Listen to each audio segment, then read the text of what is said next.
Ce qui est le plus efficace pour prévenir la maltraitance, c'est de combiner différents types de mesures ensemble pour qu'elles puissent avoir un effet combiné, un effet donc plus grand. Des mesures efficaces au niveau, par exemple, de l'appui financier, ça peut être des programmes d'aide sociale qui sont suffisants et qui surtout évitent de punir les parents en leur retranchant certaines portions de l'aide financière parce qu'ils ne répondent pas à tel ou tel critère finalement.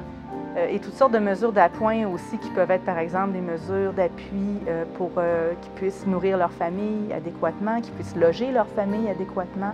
Donc, ce sont toutes des mesures qui soulagent le fardeau financier des familles qui peuvent être très aidants et qui sont démontrées efficaces pour prévenir la maltraitance. Je pense que le timing est bon actuellement au Québec. Entre autres, les municipalités se mobilisent beaucoup autour de ces questions-là, de bien-être des familles. Je crois que c'est des acteurs très, très importants et centraux dans la mise en place d'environnements favorables pour les familles.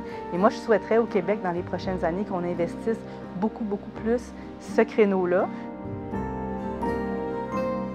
Actuellement, il n'existe pas de programme de formation pour les intervenants. C'est beaucoup laissé à la discrétion des différents établissements d'enseignement, des différents programmes universitaires ou collégiaux qui forment les intervenants.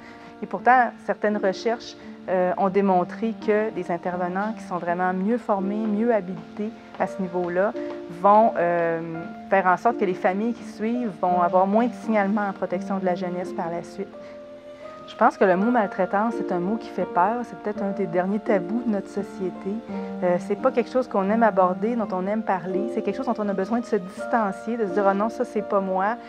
C'est vraiment des gens qui ont des gros problèmes, puis la DPJ est là pour s'en occuper. » Je crois qu'il faut prendre conscience que la solution passe par une prise en charge par l'ensemble de la société.